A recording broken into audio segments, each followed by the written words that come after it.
innaka antal alimul hakim wa subhanaka la fahma lana illa ma fahamta lana innaka antal jawadul karim wa qur rabbi zidna ilman wa ba'd.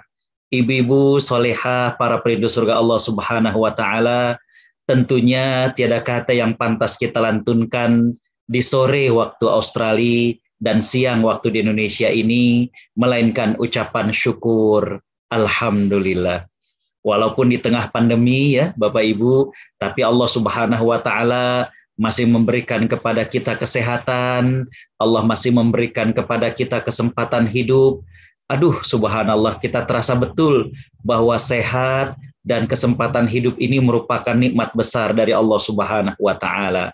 Dan juga yang tidak kalah besarnya adalah Allah memilih Bapak Ibu semuanya sebagai hamba-hamba pilihan untuk ikut hadir dalam acara DPW Sisterhood CID ini, yang tadi saya juga sempat dengar ada yang sambil masak, ada yang di tengah kesibukan yang lainnya, tapi Allah gerakkan hati kita untuk bisa ikut ya. Jadi kembali bahwa ini merupakan hamba-hamba pilihan dari Allah Subhanahu wa taala. Kita bukan orang yang tanpa kesibukan, saya yakin dengan kesibukan masing-masing, tapi kita masih mau meluangkan waktu silaturahim, berjumpa dengan ibu-ibu di sini ya, kemudian juga menuntut ilmu. Ini merupakan pilihan dari Allah Subhanahu wa taala. Kita berdoa Bapak Ibu, mudah-mudahan apa yang kita luangkan dari waktu kita ini bernilai ibadah di sisi Allah, dan mudah-mudahan ilmu yang nantinya kita dapatkan akan bermanfaat bagi kehidupan kita di dunia dan di akhirat. Tak lupa salawat teriring salam kita haturkan kepada panutan kita Nabi Muhammad SAW, sosok yang istimewa. Kalau dengan manusia biasa, rasa cinta itu tumbuh karena pernah berjumpa, rasa rindu itu hadir karena sering bertemu. Tapi dengan Nabi SAW, kita belum pernah berjumpa dengan beliau, kita belum pernah bertatap muka dengan beliau, tapi Allah titipkan rasa rindu dan kecintaan dalam hati kita. Kita berharap dan berdoa mudah-mudahan dengan kecintaan kita kepada beliau, Allah Subhanahu wa taala berkenan untuk mempertemukan kita serta mengumpulkan kita dengan Nabi sallallahu alaihi wasallam di surganya. Amin amin ya rabbal alamin. Ibu-ibu solihah, para perindu surga Allah Subhanahu wa taala, tema yang diamanahkan kepada saya adalah berkaitan dengan cintanya Allah, cinta kepada sesama saudara. Ini merupakan tema yang sangat luar biasa karena berkaitan dengan tadi kata Mbak Dian adalah berkaitan dengan cinta ya. Kalau dulu tuh ada singkatan cinta itu CINTA, apalah lupalah gitu ya. Baik, ibu-ibu yang dimuliakan Allah Subhanahu wa taala ya.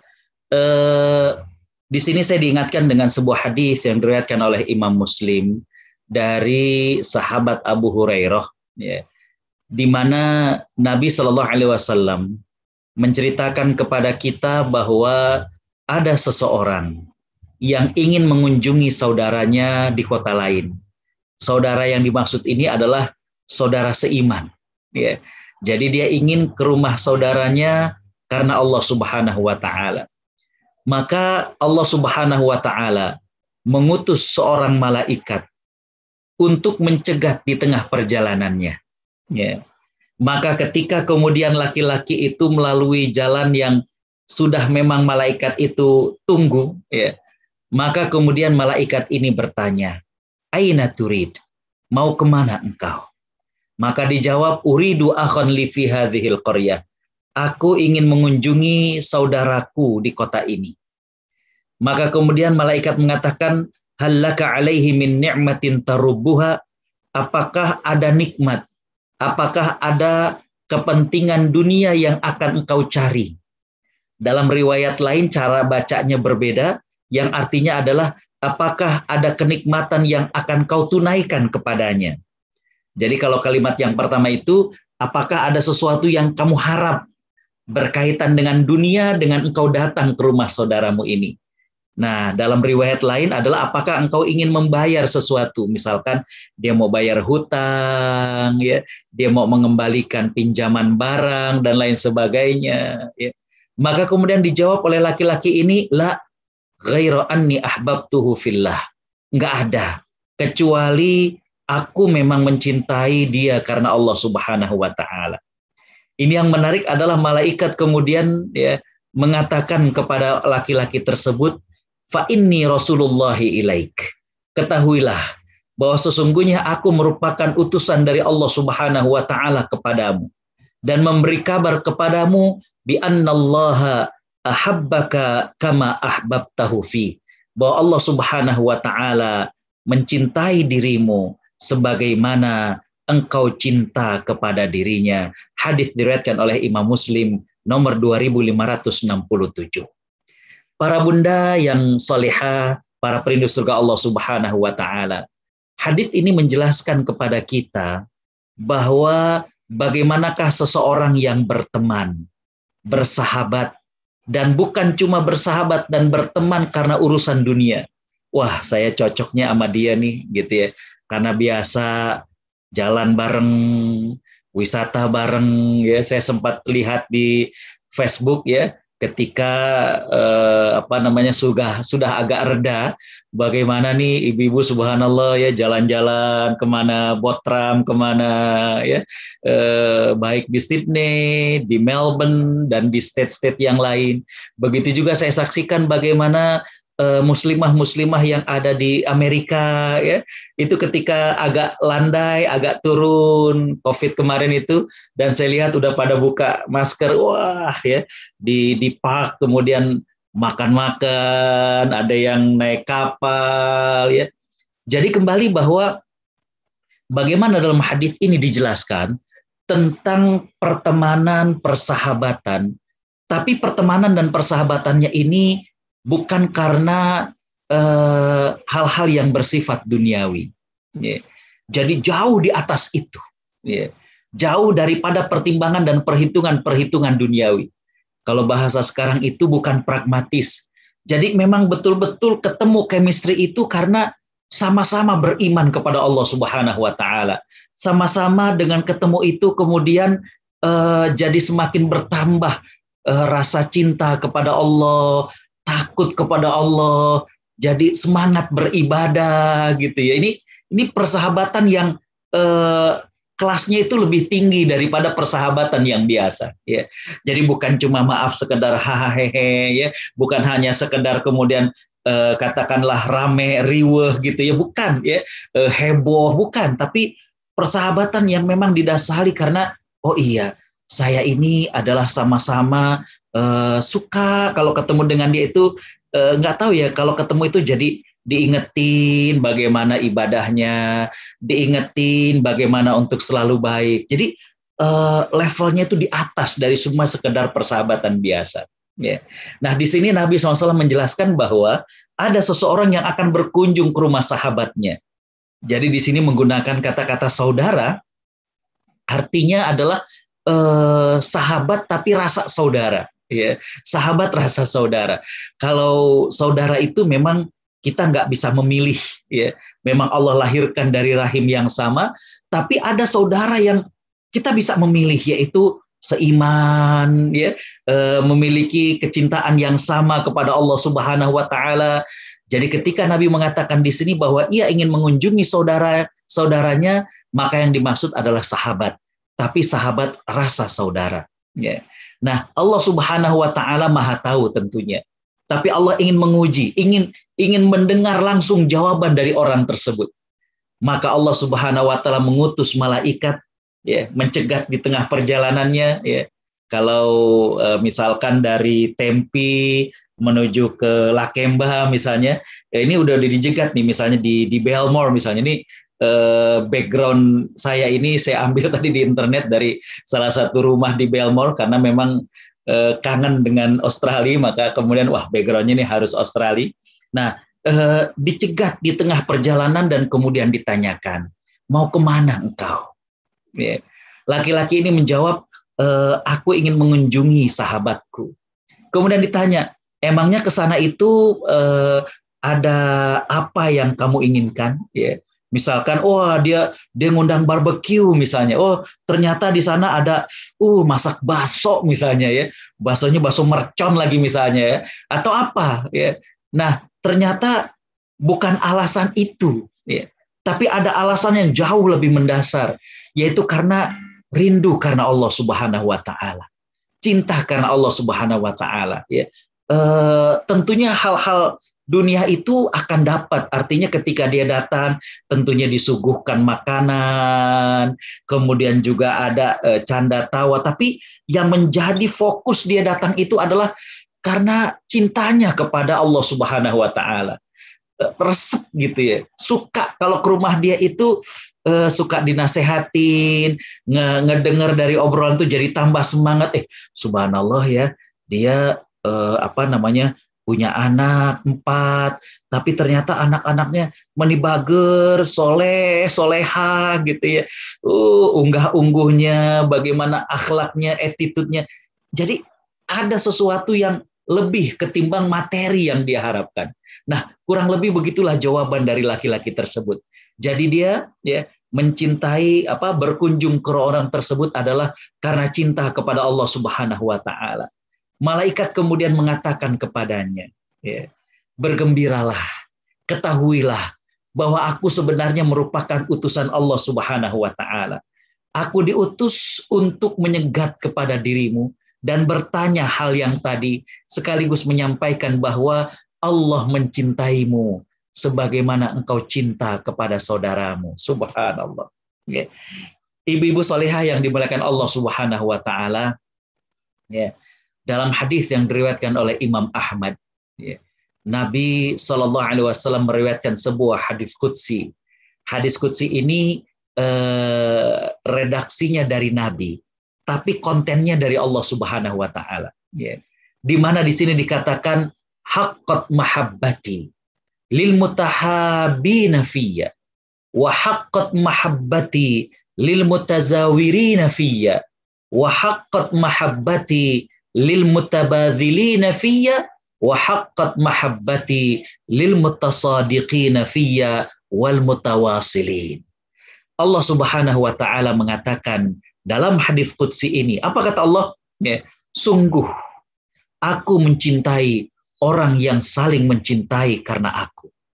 Sungguh aku mencintai orang yang saling berkunjung karena aku. Sungguh aku mencintai orang yang saling berbagi karena aku. Sungguh aku mencintai orang yang saling bersedekah karena aku. Dan begitu juga orang yang saling menyambung silaturahim karena aku. Dahsyat ya ibu-ibu ya. Lihat ya. Meraih cinta Allah itu kan luar biasa. Kalau kita sampai dicintai oleh Allah Subhanahu wa taala, aduh Bu, hidup kita tuh dibimbing. Ya. Kita yang kira-kira mulai oleng, mulai lemah, mulai lesu, mulai nggak semangat ya. Kalau memang Allah cinta kepada kita, ada aja ya. Entah itu kita ditelepon, Bu, nanti badasar ada kajian di SIDE. Ya. Kadang kita ditelepon, kadang kita diingatkan, ada aja gitu ya. Itu bentuk cintanya Allah kepada manusia. Jadi Allah bimbing. Ya. Allah bimbing ibu-ibu. Ya. Kita yang kayaknya udah mulai males nih ya. Tiba-tiba ibu-ibu dari komunitas One Day One Juice misalnya ya, tahu-tahu kemudian telepon, Bunda, mau nggak gabung? Kita kan kalau baca Quran sendiri nih suka rada-rada nih gitu ya. Gimana kalau kita gabung nih, kita target jadi semangat lagi. Itu Bu, kalau Allah cinta kepada manusia, Allah akan bimbing kehidupannya. Enak aja kayaknya, berkah aja ya. Sedikit dikasih Allah bersyukur, banyak dikasih Allah bersyukur ya. Nah, cara mendapatkan cinta Allah, meraih cinta Allah di sini Allah menyebutkan adalah yang pertama itu saling mencintai sahabatnya karena Allah Subhanahu wa taala. Ya. Jadi chemistry itu bukan karena unsur duniawi. Kalau sama dia enaklah bisa nebeng misalnya. Ya. Kalau sama dia suka sering dikasih ini dan itu misalnya. Bukan karena itu. Tapi ada lagi yang lebih tinggi yang tadi saya katakan. Ya. Memang semuanya karena Allah Subhanahu wa taala. Tadi saya katakan, chemistry itu didapat karena misalnya enak ya. Kita bisa nanya-nanya, kita bisa kemudian kalau ada masalah curhat, kita bisa kemudian saling memotivasi ya. Justru itu yang karena Allah Subhanahu wa taala. Ketika kita sedang ada masalah, bagaimana kemudian semua mencurahkan perhatiannya. Ya, ada yang datang, ada yang kemudian juga ngebantu. Wah, subhanallah. Ya. Jadi untuk meraih daripada cinta Allah Subhanahu wa taala tadi ya, saling mencintai, saling berkunjung ya. Ada tuh perasaan kangen. Oh, aduh ya Allah sih selama banget nggak ketemu. Iya nih lockdown ya. Jadi rasa rindunya itu adalah rasa rindu karena Allah Subhanahu wa taala. Bukan cuma sekedar seru-seruannya, bukan ya. Apalagi wal iazubillah kalau kemudian seru-serunya itu dalam hal yang maksiat, bukan ya. Ini serunya itu dalam hal yang ketaatan pada Allah. Sama juga serunya ya. Sama juga serunya. Tapi setelah itu, setelah pertemuan itu, oh iya, ternyata saya itu jangan pesimis dalam hidup. Oh ternyata saya harus nih punya cita-cita bagaimana anak saya ya. Jadi saling berkunjung. Kemudian di sini dikatakan adalah bagaimana saling membantu, saling bersedekah. Di situ kerasa betul ibu-ibu ya. Ketika ketulusan itu hadir dalam kehidupan kita, kita berbagi itu karena Allah Subhanahu wa taala, keterimanya juga itu lain. Aduh nikmat ya. Maaf ketika kemudian ada yang sakit ya, kalau di tanah air ya itu ada yang gosen ya, ada yang ngirim ya, subhanallah. Saya sekitar 1 bulan yang lalu itu berarti hampir 2 bulan yang lalu saya juga sempat terpapar dengan COVID ini. Subhanallah ya. Banyak yang nanya, Ustadz di Jakarta apa di yayasan ya. Oh lagi di yayasan, subhanallah. Ada yang ngirim vitamin, ada yang ngirim propolis, ada yang ngirim kistul hindi, ada yang ngirim, wah subhanallah. Ya. Bahkan kadang kita nggak tahu ya, ini siapa pengirimnya, pokoknya mah vitamin luar biasa. Ya. Bahkan subhanallah, sempat waktu itu kita bingung, ada gosen itu teh sayur mayur dari mulai sawi, kol, subhanallah. Ya. Jadi kembali bahwa bagaimana kemudian meraih cinta Allah Subhanahu wa taala, kita akrab dengan sahabat, kita saling berkunjung, saling berbagi, kemudian silaturahim, semuanya karena Allah Subhanahu wa taala. Ya. Nah, ibu-ibu yang salihah yang dimuliakan Allah Subhanahu wa taala, ya. Apa yang tadi kita bahas di awal ini, hal ini kalau dalam bahasa keislamannya adalah ukhuwah Islamiyah. Ya. Ini yang disebut dengan ukhuwah Islamiyah. Karena itu dalam poin berikutnya kita akan lihat bagaimanakah kedudukan ukhuwah Islamiyah dalam Islam. Ya.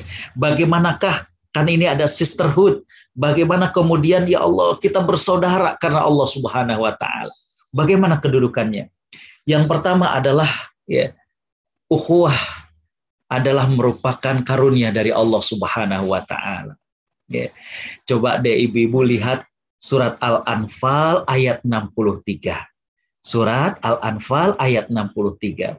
Allah Subhanahu wa taala berfirman, A'udzu billahi minasyaitonir rajim. Lau anfaqta ma fil ardi jami'an ma allafta baina qulubihim walakinnallaha allafa bainahum. Walaupun kamu membelanjakan semua kekayaan yang ada di bumi, ya, niscaya kamu tidak dapat mempersatukan hati mereka. Tapi Allah lah yang mempersatukan hati mereka. Ya, ini subhanallah, berbicara tentang hati. Tadi kata Mbak Dian, memang dia unik. Ya, kita itu bisa akrab, bisa dekat, bisa cocok.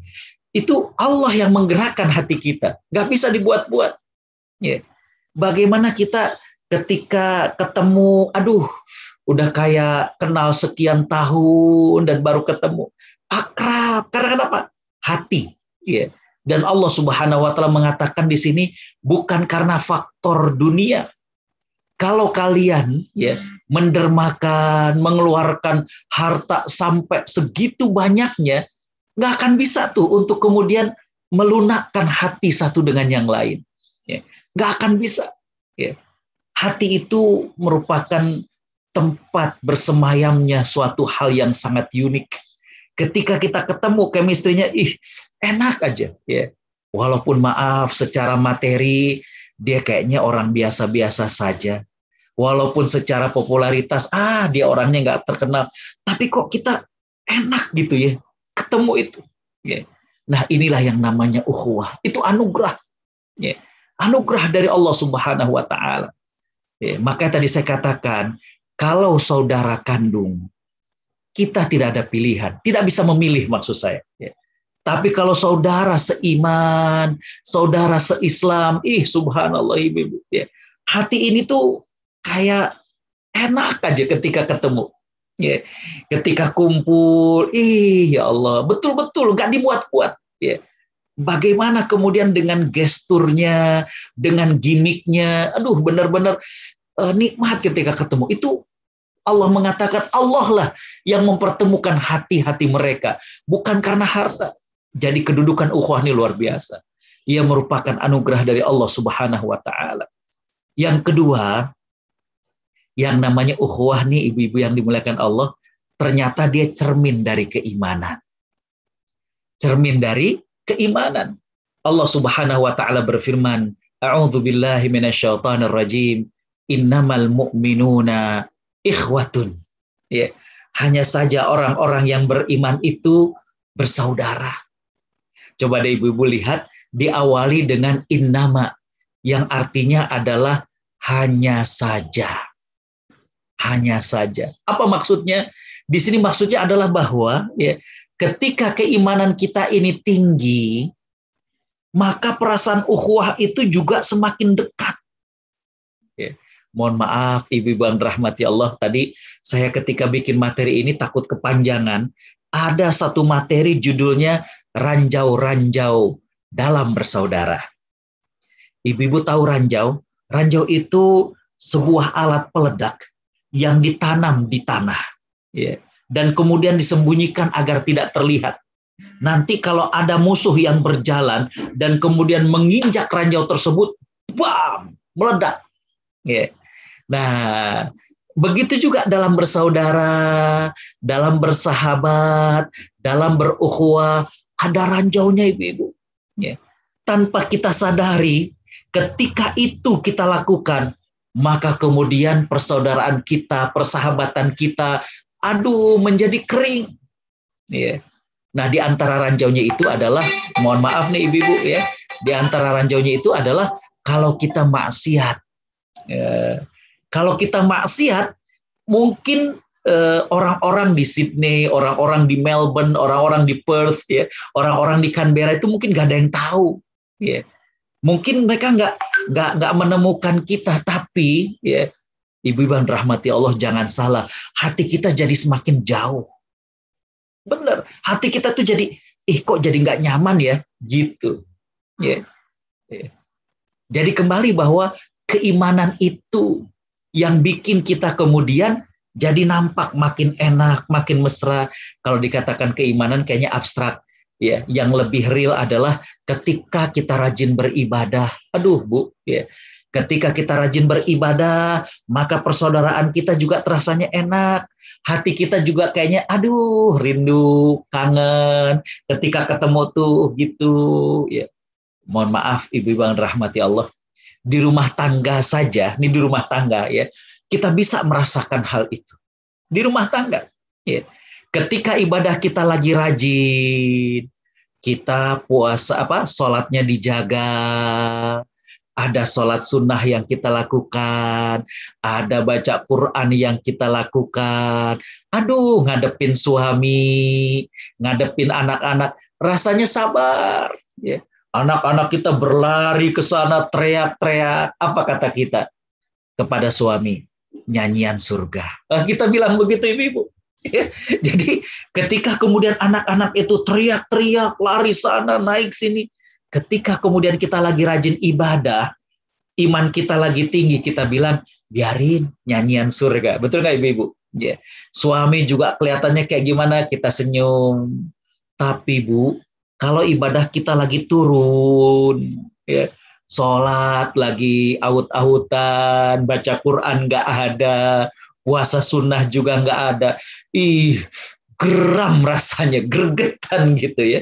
Nah, jadi kembali bahwa begitu juga dengan ukhuwah. Ya. Ketika ibadah kita ini rajin, ya Allah Bu, ketika kumpul, ngelihat ada ya keunikan, saya mengatakan, keunikan daripada sahabat kita bisa lapang dada. Ya. Tapi kalau kemudian ibadah kita lagi turun, iman kita lagi turun, ya, ketika kumpul ngelihat keunikan saudara kita jadinya kesel, jadinya bahan omongan, ya. Maka di sini saya katakan Allah mengatakan bahwa orang yang berimanlah yang bersaudara. Artinya apa? Untuk merasakan bagaimana indahnya bersaudara, bagaimana indahnya bersahabat, maka ibadah kita ini harus terjaga. Kalau ibadah kita terjaga, maka kita bisa merasakan, aduh enaknya bersaudara karena Allah Subhanahu wa Ta'ala. Yang berikutnya Ibu dan rahmati Allah, bagaimana kedudukan ukhuwah atau bersaudara karena Allah Subhanahu wa Ta'ala. Di sini dikatakan bahwa ancaman dari Allah itu berat. Ancaman dari Allah itu berat. Ya. Bagi siapa?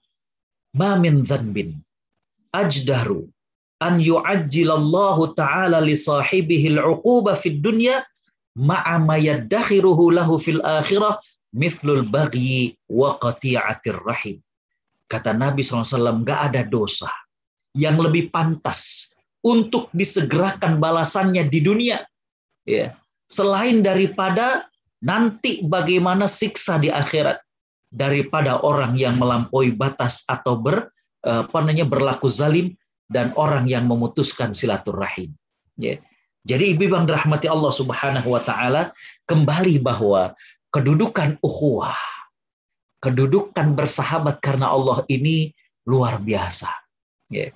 Sampai-sampai Nabi SAW mengatakan orang yang suka memutuskan silaturahim dan orang yang melakukan kezaliman, melampaui batas. Ya. Bagaimana hak daripada orang lain dia ambil, bagaimana hak daripada orang lain dia cederai. Ya. Maka Ibu yang rahmati Allah, orang yang memutus silaturahim, Allah Subhanahu wa Ta'ala segerakan hukuman di dunia. Ya. Merasa punya uang, ya, nggak mau datang ke adiknya, ke kakaknya yang dia anggap miskin, ya, nggak mau negor kepada tetangga, ya, lain gitu misalnya. Ya. Orang-orang yang memutus silaturahim seperti ini, maka kata Nabi SAW, orang yang pantas untuk Allah Subhanahu wa Ta'ala segerakan. Ya. Allah segerakan hukuman bagi dia di dunia. Dan ini belum nanti bagaimana di akhirat. Ya, subhanallah. Jadi para bunda solihah, perindu surga Allah Subhanahu wa Ta'ala, kembali saya katakan bahwa ya, cinta Allah Subhanahu wa Ta'ala dapat kita raih ketika kita mencintai saudara kita karena Allah Subhanahu wa Ta'ala. Ya. Dan dalam terminologi Islam, itulah yang disebut dengan ukhuwah. Ya. Tadi saya sudah membahas betapa kedudukan ukhuwah. Ya. Bagaimana tadi ukhuwah itu merupakan anugerah dari Allah Subhanahu wa Ta'ala. Ukhuwah merupakan cermin daripada keimanan. Dan yang berikutnya adalah bagaimana ancaman yang berat bagi orang-orang yang memutuskan silaturahim. Baik, kita masuk kepada poin yang sangat-sangat penting. Dan ini inti daripada pembahasan kita pada saat ini adalah ya, bagaimana merajut benang-benang ukhuwah. Ya, ya. Para bunda yang dimuliakan Allah Subhanahu wa Ta'ala, kalau para bunda menggunakan pakaian, begitu indahnya pakaian yang kita kenakan. Ya. Ini berasal dari rajutan benang-benang. Ya. Nah, untuk kemudian mendapatkan pakaian ukhuwah yang indah. Jadi kalau digambarkan ukhuwah itu kayak pakaian, agar kemudian bisa berbentuk seperti itu, maka apa yang perlu kita lakukan? Bagaimana agar persahabatan kita ini bisa kemudian kuat karena Allah Subhanahu wa taala. Nih ada beberapa tips. Yang pertama adalah menjaga kehormatan saudaranya. Kita perlu menjaga kehormatan saudara kita. Para bunda solihah yang dimuliakan Allah Subhanahu wa taala, Nabi Shallallahu alaihi wasallam ketika haji wada ini artinya adalah haji terakhir, di mana Nabi Shallallahu alaihi wasallam setelah itu beliau nggak haji, nggak umroh lagi. Ketika itu beliau mengumpulkan banyak para sahabat, dan Nabi SAW mengatakan, inna dima'akum wa amwalakum, sesungguhnya darah kalian, harta kalian, kehormatan kalian haram bagi kalian. Subhanallah. Jadi ibu-ibu yang dirahmati Allah Subhanahu wa taala, bagaimana untuk kemudian menguatkan, merajut bagaimana ukhuwah di antara kita. Yang pertama adalah jaga kehormatan saudara kita. Dijaga, bukan kemudian diumbar, ya Allah, dipermalukan, bukan.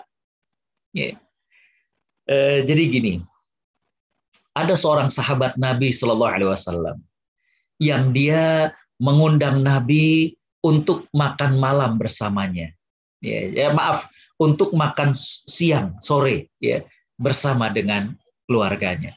Jadi sahabat ini menyembelih seekor unta dan kemudian mengajak Nabi dan sahabat untuk makan di rumahnya. Berangkat nih Nabi dengan para sahabat ke rumahnya, dan kemudian saat itu asar. Kemudian Nabi Shallallahu alaihi wasallam dihidangkan daging unta. Begitu juga para sahabat. Ibu-ibu yang dirahmati Allah Subhanahu wa taala, Nabi dengan para sahabat lagi enak-enaknya makan, menyantap hidangan yang disediakan oleh sang sahabat, tiba-tiba tercium aroma yang tidak sedap. Ada yang buang angin. Bisa dibayangkan, Bu, lagi makan enak-enak, tiba-tiba kok ada bau yang berbeda nih, gitu ya. Tiba-tiba ada bau yang berbeda. Nggak ketahuan siapa yang buang angin itu. Nah, selesai makan, itu sudah menjelang sholat maghrib. Nabi Shallallahu alaihi wasallam kemudian bersabda, barang siapa yang selesai makan daging unta, faliyatawaddo, maka hendaklah dia berwudu. Subhanallah. Apa yang terjadi, Ibu? Sahabat di situ kan semuanya makan daging unta. Betul nggak? Ketika Nabi mengatakan, barang siapa yang selesai makan daging unta, hendaknya dia berwudu, maka otomatis seluruh sahabat ini berwudu. Dan apa hikmahnya? Hikmahnya adalah sahabat jadi nggak tahu tuh yang tadi buang angin tuh siapa. Karena apa? Semuanya berwudu. Ini subhanallah. Nabi Shallallahu alaihi wasallam menjaga kehormatan sahabat. Coba kalau Nabi nggak bersabda demikian, Nabi nggak minta para sahabat untuk berwudu, tiba-tiba ucluk, ada sahabat yang kemudian dia pengen berwudu, kan kemudian menjadi tuduhan. Sahabat yang lain mengatakan, ini dia nih yang tadi lagi enak-enak makan buang angin. Tapi Nabi dengan bijaknya, ibu-ibu, Nabi tidak membiarkan sahabat itu dipermalukan, atau nggak membiarkan sahabat itu kemudian ada rasa malu, tidak. Nabi kemudian mengatakan, siapa yang selesai makan daging unta, silakan berwudu. Bahkan semua sahabat ini makan daging unta, maka kemudian nggak ketahuan siapa yang tadi buang angin. Begitu bijaknya Nabi SAW dalam menjaga kehormatan para sahabat. Makanya, Bu, kalau kita belajar fikih, para ulama mengatakan bahwa hukum berwudu setelah makan daging unta itu sebagian para ulama mengatakan nggak wajib.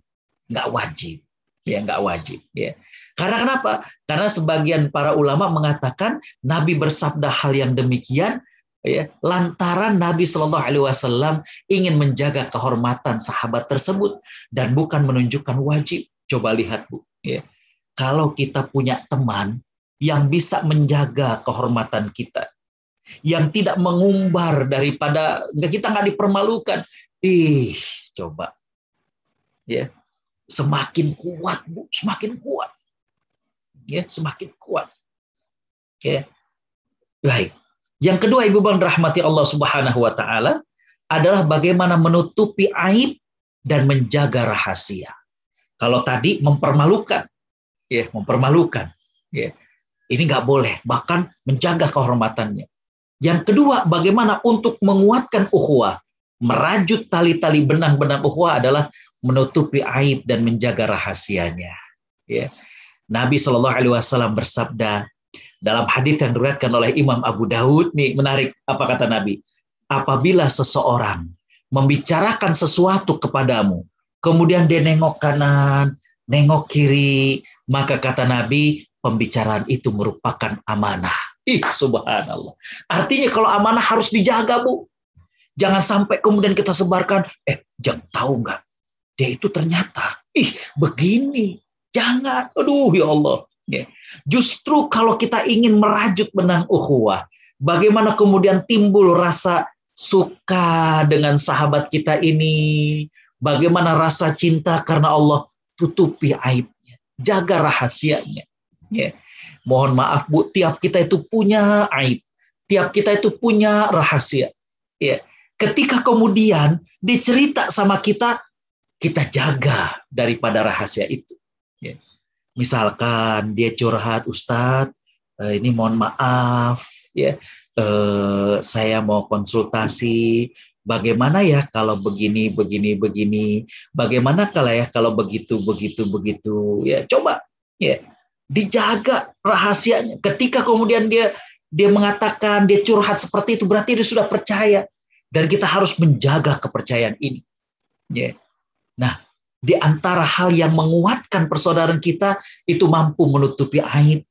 Menutupi aib. Ya. Dan yang kedua, menjaga rahasia yang tadi saya katakan, kalau rahasia ini nggak mesti aib Ibu-ibu. Cuma ya itu rahasia aja gitu. Misalnya maaf ya, ternyata dia itu anak bawa istilahnya bukan anak kandung, tapi orang tuanya yang sekarang itu ternyata bukan orang tua kandung misalnya. Itu kita harus jaga rahasianya. Ya.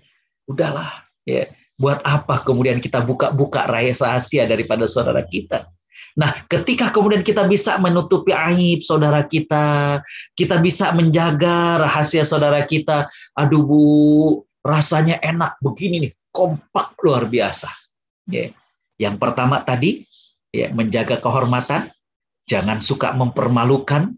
Yang kedua, menutupi aib. Ya, kalau dia ada aib fisik, aib dalam kehidupannya, kita tutup. Ya.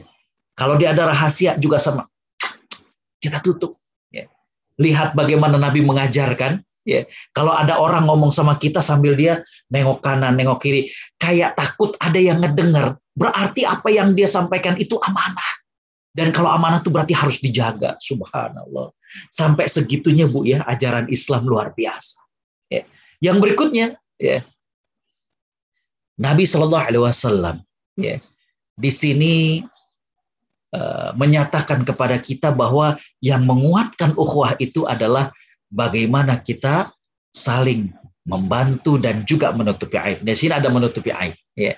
Dari sahabat Abu Hurairah, beliau menceritakan bahwa Nabi Shallallahu Alaihi Wasallam bersabda, barang siapa yang melepaskan kesusahan Muslim di dunia, maka Allah Subhanahu Wa Taala akan lepaskan kesusahan padanya pada hari kiamat. Ada orang yang kesusahan, ya. Aduh, dia ada masalah, kita bantu. Ya. Masalah misalkan berkaitan dengan harta, masalah misalkan berkaitan dengan informasi, ya. Misalkan dia mau sekolah misalnya, aduh, saya harus ada surat ini nih. Ya udah, ayo saya anterin. Aduh, subhanallah. Dianterin, diurus. Akhirnya kemudian bisa daftar sekolah, bisa daftar kuliah. Ya. Kemudian kata Nabi SAW, barang siapa yang memudahkan yang kesusahan, Allah mudahkan baginya urusan di dunia dan di akhirat. Nah, yang berkaitan dengan poin kita apa, Bu? Waman satara musliman.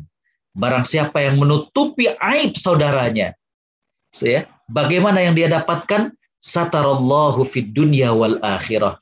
Allah akan menutupi aibnya di dunia dan di akhirat. Subhanallah. Tadi saya katakan, Bu, kita punya aib. Ketika kemudian kita tutupi aib saudara kita, ya, maka Allah juga akan tutupi aib kita. Ya Allah, tadi saya katakan, kita sebenarnya banyak aibnya, Bu. Ya.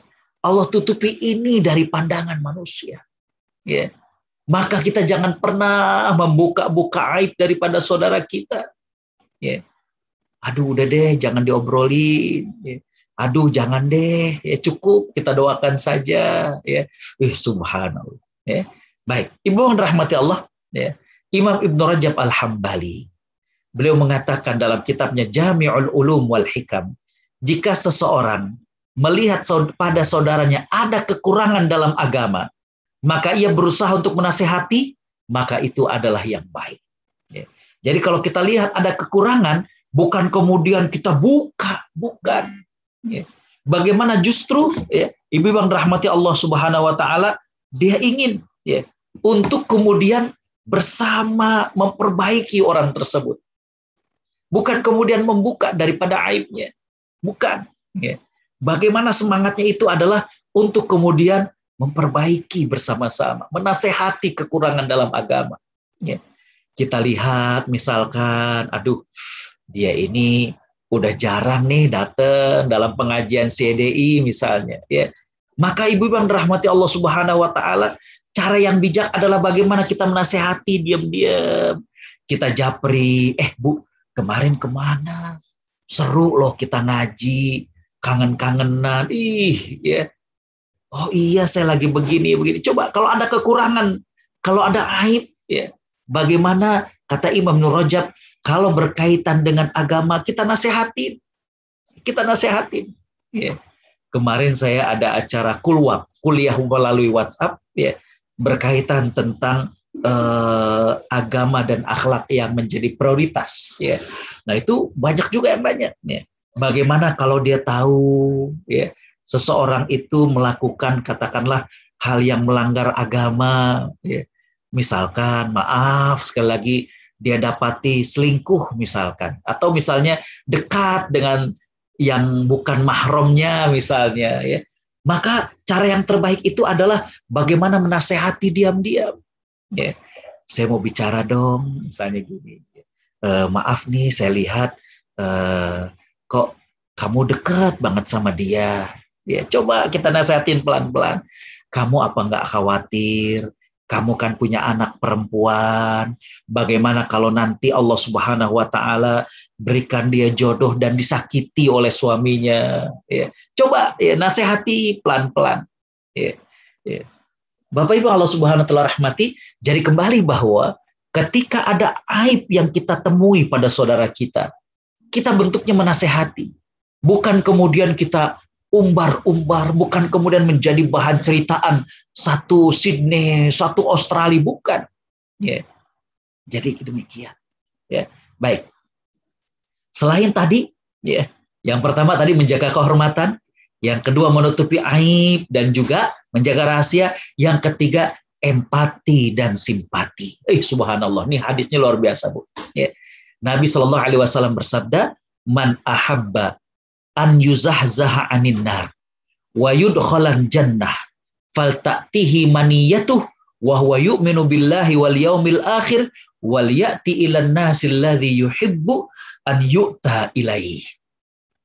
Ya, terjemahannya, barang siapa yang ingin dijauhkan dari neraka dan dimasukkan ke dalam surga, hendaknya ia mati dalam keadaan beriman dan hendaknya ia berperilaku kepada orang lain sebagaimana ia ingin diperlakukan oleh orang lain.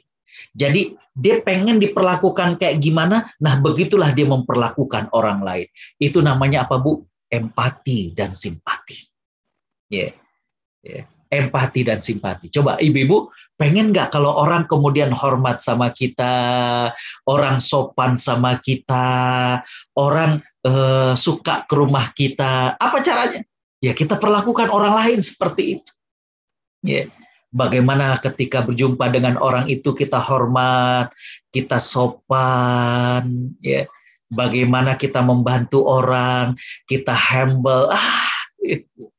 Jadi ini empati, ya, simpati. Coba kita mau digitukan, ya kita begitukan orang lain. Kita mau dihormati, kita ingin kemudian diperlakukan dengan baik. Begitulah kita memperlakukan orang. Bagaimana mungkin orang tersenyum kepada kita kalau kita juga kalau ketemu wajahnya cemberut aja? Gimana? Ya. Mohon maaf ibu-ibu yang rahmati Allah. Nih hati-hati, nih saya katakan. Hati-hati berkaitan dengan gibah. Berkaitan dengan suka ngomongin orang lain. Memang kelihatannya seru, Bu. Tapi ya, tanpa kita sadari, Allah angkat rasa suka orang lain dalam hati kita. Ya. Jadi kita itu jadinya nggak disukai. Kenapa? Orang jadi ngeri. Ya. Orang jadi ngeri, Bu. Kalau kemudian kita orang yang suka membicarakan aib orang. Kita orang yang suka ngegibah. Orang jadi kemudian mundur. Ya. Kenapa? Karena orang berpikiran sekarang yang diomongin dia. Nanti di tempat lain, jangan-jangan saya yang diomongin. Akhirnya kemudian orang menjauh. Ya. Maka kalau kita ingin kemudian orang itu dekat, orang itu kemudian akrab dengan kita, hormat dengan kita, sopan dengan kita, ya kita harus kemudian memperlakukan orang lain seperti itu. Ya. Nabi mengatakan bahwa kalau yang ingin dijauhkan dari neraka, dimasukkan ke dalam surga, kata Nabi hendaklah wafat dalam keadaan beriman dan menjadi orang yang simpati kepada orang lain. Coba Bu, kalau kita lagi sakit, seneng nggak kalau kemudian didoakan?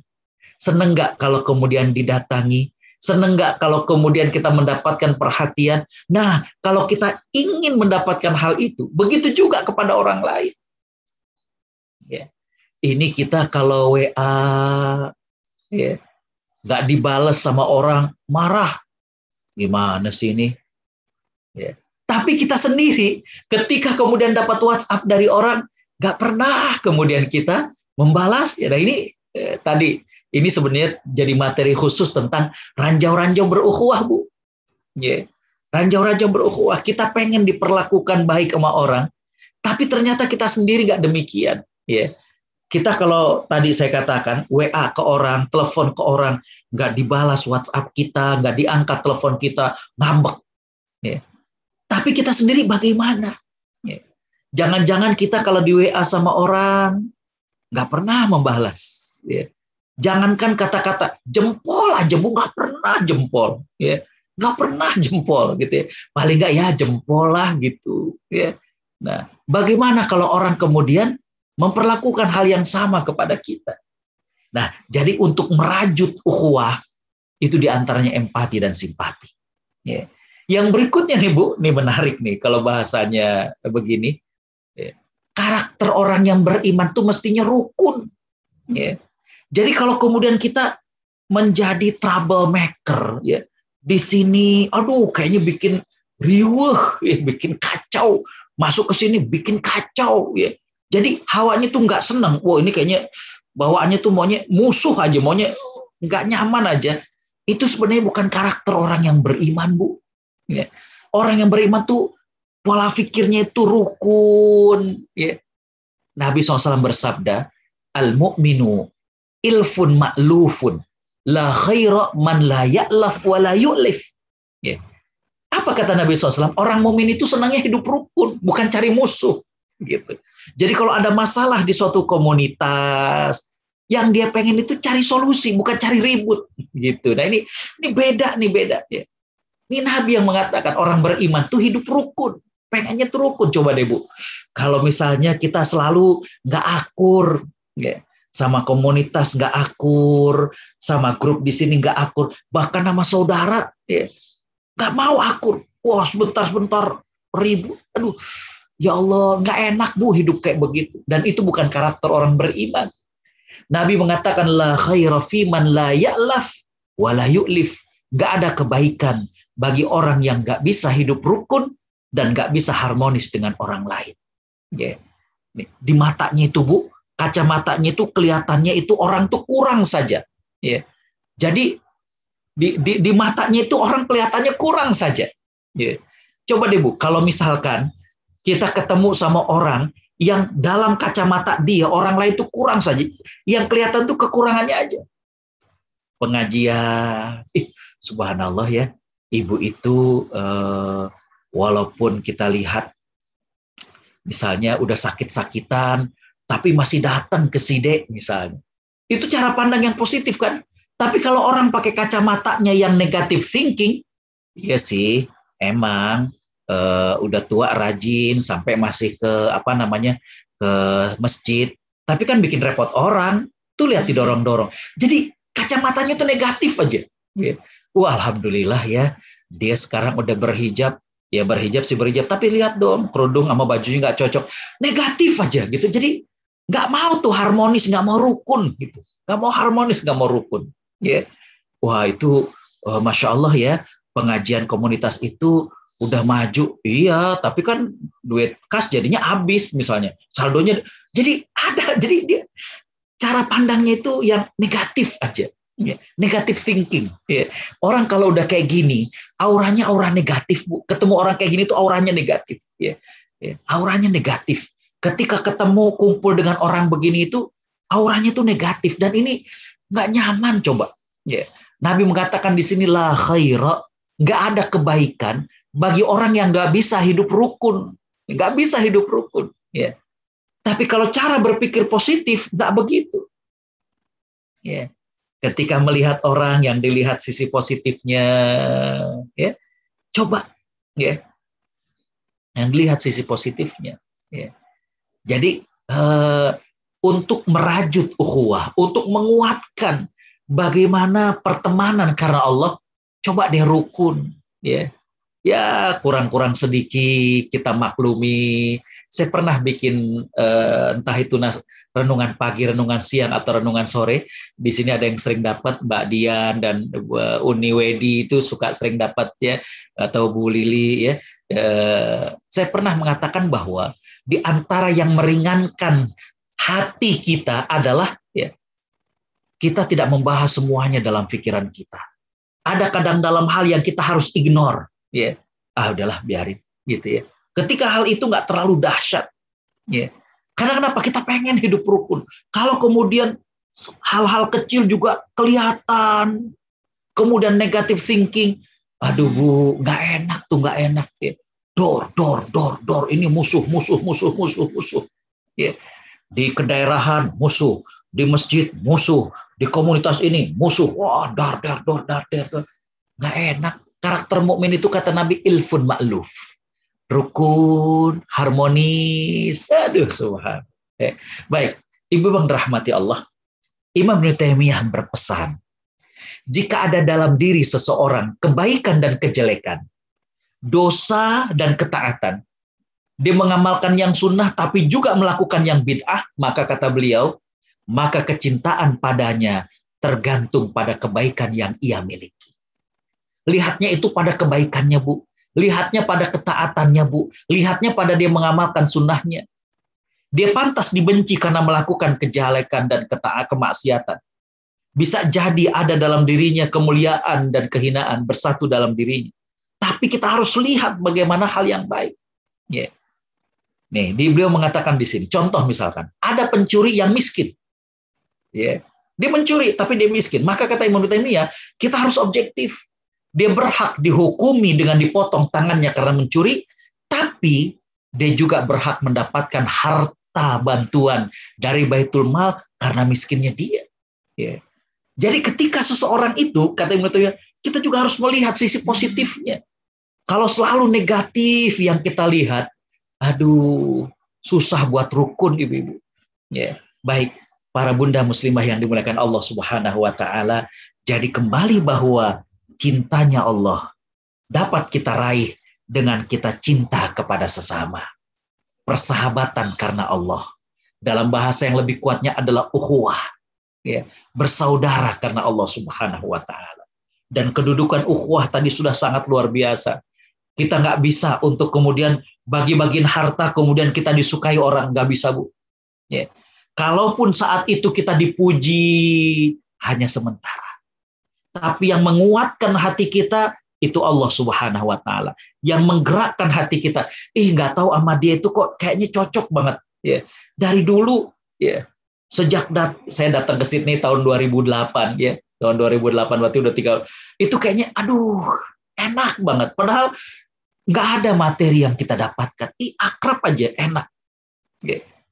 Tadi Allah mengatakan. Dan tadi saya mengatakan, Ibu yang rahmati Allah, bahwa kedudukan ukhuwah dalam Islam itu sampai Nabi mengancam.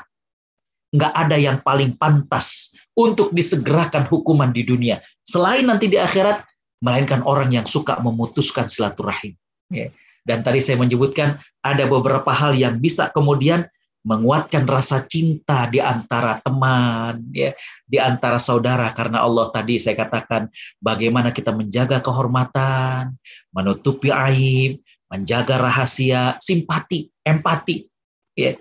Dan tadi saya mengatakan yang di akhir, ya, bagaimana untuk meraih itu semuanya. Tadi saya katakan bagaimana Bapak Ibu yang dirahmati Allah, kita sama-sama untuk taat karena Allah Subhanahu wa taala. Saya kira demikian, ya. Waktu juga yang memisahkan kita. Jazakumullah khairan. Assalamualaikum warahmatullahi wabarakatuh. Waalaikumsalam warahmatullahi wabarakatuh. Masya Allah Ustadz. Sepertinya saya masih terbayang-bayang ini suasana waktu di Sydney Ustadz sharing masalah ranjau-ranjau ukhuwah, ya. Tapi memang tentang hal yang satu ini kita perlu selalu diingatkan, terutama mungkin untuk kaum wanita yang memang lisannya itu bisa berpuluh ribu kata dalam satu hari, ya, terucap, sehingga kita juga perlu rambu-rambu nih, bagaimana supaya kita tetap menjaga dan jangan sampai lisan kita itu menyakiti hati saudara kita. Mudah-mudahan ini materi ini bisa memperkuat diri kita, menambah keyakinan bahwa memang merajut benang ukhuwah itu sesuatu yang sangat dicintai oleh Allah Subhanahu wa taala, dan juga fadilahnya juga amat besar, ya, di sisi Allah Subhanahu wa taala. Mungkin kalau bisa saya simpulkan, jadi tadi keuntungan kita merajut benang ukhuwah salah satunya kita akan dijauhkan dari balasan di dunia dan di akhirat dari Allah akan perbuatan kita yang memutus tali silaturahim, dan juga Allah menutupi aib kita di dunia dan di akhirat. Sedangkan merajut benang ukhuwah itu sendiri adalah menjaga kehormatan saudara kita, menutupi aib dan menjaga rahasianya, kemudian melepaskan kesusahan muslim di dunia, sehingga Allah juga melepaskan kesusahan untuk kita di akhirat. Juga saling menasehati, dan tadi empati serta simpati, sehingga akan muncul karakter seorang muslim dari kita yang mencintai hidup rukun, karena ada hadis yang menyebutkan tidak ada kebaikan bagi yang tidak hidup rukun dan harmonis. Mungkin demikian sedikit kesimpulan. Ibu-ibu ini sudah banyak Ustadz di kolom chat yang bertanya. Mungkin saya bisa bacakan satu persatu, ya Ustadz, ya, insya Allah. Baik, mangga. Yang pertama dari Ibu Tati Alex nih, katanya semoga Ustadz sehat, senang sekali bertemu kembali. Bagaimana kita kiat mempersatukan saudara yang tidak mau bersilaturahim antar mereka, Ustadz? Silahkan Ustadz. Bismillahirrahmanirrahim. Alhamdulillah, salatu wassalamu ala rasulillah. Terima kasih, ya, Mbak Tati Alex atas doanya. Alhamdulillah saya sudah sehat atas doa semuanya. Ini menarik sekali mempersatukan saudara yang nggak mau silaturahim, ya. Yang pertama itu adalah mencari tahu sebabnya, ya. Sebabnya ini kenapa, ya. Apakah sebabnya karena ada ketersinggungan satu dengan yang lain, ataukah sering saya dapati sebenarnya sudah nggak ada masalah, cuma nggak enak aja mengawali. Ya, ini kadang ada juga yang begitu. Di sini sebenarnya udah nggak ada masalah, cuma untuk ngamprokin, kalau bahasa ininya, untuk mempertemukan lagi itu kayaknya sungkan, malu. Nah itu Mbak Tati, yang pertama adalah coba deh cari tahu kenapa kok mereka nggak mau silaturahim. Setelah kemudian kita cari tahu, maka dari sebabnya itulah yang kemudian kita kasih treatment. Ya. Kalau kemudian misalkan, ya, ternyata mereka sih nggak ada masalah, cuma waktu itu sempat salah paham dan sekarang udah nggak masalah, cuma malu. Kalau misalnya cuma sekedar malu, udah. Ya. Mungkin Mbak Tati bisa menjadi penengah. Ya. Jadi nggak ke A, nggak ke B dulu, ya. Tapi diketemukan misalnya di rumah Mbak Tati, atau misalkan ketemu di mana misalnya, ya. Misalnya, udah deh kalau gitu sarapan yuk di rumah saya sebelum kita ke Side misalnya. Nah ternyata dua-duanya diundang. Nah diketemukan tuh di situ. Udah saling maafin, orang udah selesai kok, waktu itu cuma salah paham misalnya gitu. Ya, jadi yang pertama tadi cari tahu apa sebabnya. Yang kedua, coba buat treatment sesuai dengan masalah yang menjadi sebab kenapa mereka nggak mau silaturahim. Kalau berkaitan dengan hak, ya berkaitan dengan hak ya berarti harus diselesaikan. Ya, misalnya saya mah udahlah nggak mau ini, kenapa? Dia minjem nggak ganti-ganti misalnya, misalkan demikian ya. Kalau ini berkaitan dengan hak, ya coba kita ke B, ya misalnya, Mbak kenapa sih sekarang saya lihat nggak pernah lagi ketemu, nggak tahu tuh dia kalau nagih utang, oh jadi Mbak ada utang, iya tapi kan saya nggak ditagih begitu, dia nagihnya bikin malu misalnya. Ya kalau kayak gitu ya dia bayar hutangnya wajib, ya. Dan dia juga Nabi mengajarkan kepada kita matlul ghina zulmun, ya. Bagaimana kalau kita ngasih tempo kepada orang yang berhutang, itu termasuk hal yang kebaikan, ya. Jadi misalkan ada orang punya hutang, betul dia punya hutang, tapi dia ternyata dengan lockdown kayak gini nggak kerja dan lain sebagainya, maka kata Nabi SAW, memberikan tempo itu bagian daripada sedekah. Ya, jadi coba cari tahu sebabnya apa, ya. Dan yang kedua adalah berikan treatment sesuai dengan sebabnya. Sebabnya itu macam-macam, dari yang saya temui, ada yang cuma karena nggak enak, salah paham, ada yang berkaitan dengan hak-hak yang perlu ditunaikan, ada yang kemudian ya hanya karena baper misalnya, ya. Lagi pengajian, enggak, waktu lagi pengajian dia ngomong gitu saya kesindir misalnya. Nah itu berarti ya kita nenangin, waktu itu dia ngomong nggak begitu maksudnya, bukan kamu yang disindir, kayak gitu ya. Coba cari tahu dulu sebabnya. Yang ketiga tentunya jangan lupa kita doakan, karena Allah yang membolak-balikan hati, ya, sehingga Allah bisa untuk merukunkan kembali kepada mereka, ya. Demikian, wallahu a'lam. Ya, jazakallah Ustaz. Semoga Bu Tati terjawab ya pertanyaannya ya. Selanjutnya ada pertanyaan dari Mbak Eka TJ. Masya Allah Mbak Eka ini salah satu nakes garda terdepan Satgas COVID di sini Ustaz ya. Masya Allah. Nah, beliau bertanya, Ustadz, jika kita memilih untuk menjauh dari seorang sahabat karena hanya didekati saat dibutuhkan, tanda kutip ya, bagaimana menurut Ustadz menjauhi tanpa niat memutus silaturahim, hanya menjaga hati dan lisan dari prasangka? Jazakallah khair. Silakan Ustadz.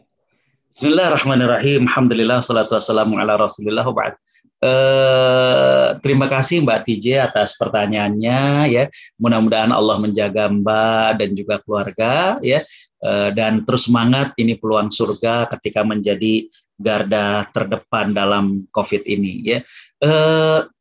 Ini tadi ya, kita didekatin hanya karena saat dibutuhkan, ya. Ibu yang dirahmati Allah Subhanahu wa taala, sebenarnya ini kalau kita bicara secara lebih jauh, ya, logika yang terbaliknya itu adalah, alhamdulillah kita dibutuhkan. Kan begitu ya mestinya gitu ya. Alhamdulillah kita dibutuhkan. Karena gini, ada sebuah hadis, ada sebuah kejadian di mana seorang sahabat itu nanya kepada Nabi SAW, ya Rasulullah, saya punya saudara, saya datang berkunjung, maksudnya dia nggak pernah berkunjung ke rumah saya. Saya memberi, malah dia nggak tahu berterima kasih. Kemudian sahabat ini bertanya, ya, apakah saya teruskan silaturahim? Nah, ini kan pertanyaannya kalau bahasa kita gue banget nih gitu ya. Kita sering dapetin, entah itu saudara, entah itu temen, ya, itu kita berkunjung ke rumahnya, dia nggak pernah ngebalas tuh, gitu ya. Berkali-kali kita doang yang datang, dia nggak pernah datang ke rumah kita. Kita ngasih, jangankan dia membalas apa yang kita kasih, malah diomongin misalnya gitu ya. Ngasih kue cuma sepotong misalnya begitu ya. Pokoknya ada aja jadi bahan omongan. Kan itu kayak kondisi kita banget ya. Sahabat ini sampai bertanya, apa saya terusin nih silaturahim? Ya. Kata Nabi SAW, apabila engkau lanjutkan silaturahim dengannya, maka engkau sedang menebarkan benih-benih kebaikan dan dia menebarkan benih-benih daripada di neraka. Ya, artinya kita tetap mendapatkan kebaikan. Ya. Tapi tentunya saya juga paham bagaimana suasana hati kita sebagai manusia. Tentu ada keselnya ya Mbak TJ. Ya. Tapi saya kira kalau kita ingat lagi, oh nggak apa-apa deh. Kita kan mau surganya Allah Subhanahu Wa Taala. Ya. Mungkin ini salah satu cara Allah untuk kemudian membuka peluang sedekah buat kita, membuka peluang kebaikan buat kita. Nah, kalau yang begini nih, mohon maaf nih kalau saya cerita ya, itu yang paling hebat tuh istri saya gitu ya. Kalau saya sebagai laki kadang suka gitu ya. Kalau istri saya nggak apa-apa Bi ya, orang ini harta juga dari Allah ya, hitung-hitung kita sedekah gitu. Kadang dalam hati, Neng, kan dia udah begitu, ya udah biarin, udah tahu dia begitu terus mau diapain. Kadang istri saya yang suka gitu ya. Nah, saya kira saya teringat tadi dengan kejadian tadi. Jadi kalau Mbak TJ kemudian istilahnya nggak menjaga jarak juga nggak apa-apa. Niatkan saja dan rubah paradigma kita bahwa oh ini kesempatan Allah nih untuk kita beramal, kesempatan kita untuk bersedekah ya. Karena memang kita dapetin ini. Maaf, bukan saja di Australia. Kadang saudara kita misalnya di tanah air kalau kita pulang kan, datang dia ya, datang. Ntar kalau misalnya maaf ya, dia sempat mau minjem kita nggak ada uang, kita ada kebutuhan lain, nggak kita kasih, ngambek, nggak datang. Ada orang-orang seperti ini, ya. Maka saya kira kalau kita bisa nih berbesar hati, kita teruskan saja bersahabat dengan dia, nggak perlu menarik diri. Walaupun kalau kita menjaga diri menjauh, saya kira juga tidak terlalu salah. Asalkan niatnya bukan untuk memutus silaturahim. Ya. Tapi sekali lagi, kalau kita ingin kemudian tadi ya, untuk lebih terbuka dan kita mengubah cara pandang bahwa ini justru merupakan kesempatan kita untuk bersedekah, saya kira itu menjadi lebih baik. Ya, wallahu a'lam. Ya, jazakallah Ustadz. Selanjutnya ada pertanyaan dari Mbak Sofi. Ini mungkin agak mirip ya, tapi mari kita bacakan. Assalamualaikum Ustadz. Bagaimana hukumnya menjaga jarak dari saudara-saudara yang sifatnya toksik, mungkin negatif ya maksudnya ya, karena kita merasa lama-lama jadi terganggu emosi kita. Ya, silakan Ustaz. Bismillahirrahmanirrahim. Alhamdulillah, salatu wassalamu ala rasulillah. Terima kasih Mbak Sofi atas pertanyaannya. Di sini yang ingin saya definisikan adalah toksiknya di mana. Ada toksik berkaitan dengan masalah-masalah akidah kita misalnya. Ya. Kalau memang sudah masalah berkaitan dengan akidah, ya kita tentunya perlu tegas. Ya. Mohon maaf, misalkan dulu saya ketika di Malaysia, ada seseorang yang pamannya itu, seorang yang berpangkat jenderal. Ya. Cuma pamannya itu sekuler sekali. Ya. Istrinya dia itu menggunakan hijab, jadi berkerudung. Tahu nggak Mbak Sofi, setiap kali acara keluarga, pamannya itu marah ngelihat saudara-saudaranya yang berhijab. Dan bukan cuma sekedar marah. Ya. Apa yang dia pengen ngerenggut, pengen narik. Ya. Ngapain sih pada pakai jilbab, udah kayak teroris. Ini kan toksiknya udah akidah ya. Ya. Nah, dia cerita, Ustadz, kan kalau saya ladenin jadi berantem saya sama om saya. Ya, karena kenapa? Dia kan nggak bisa terima kalau istrinya kemudian direnggut jilbabnya. Ini kan berkaitan dengan akidah kita gitu. Nah, dia bilang, Ustadz gimana ya kalau saya Lebaran itu nggak mau ketemu sama dia, gitu. Nah, jadi mohon maaf Mbak Sofi, kita perlu definisikan toksiknya seperti apa nih. Kalau toksiknya itu berkaitan dengan akidah seperti itu, ya maka saya kira kita menjaga jarak bukan ingin memutuskan silaturahim, tapi kita tidak ingin terjadi keburukan yang lebih besar. Ya.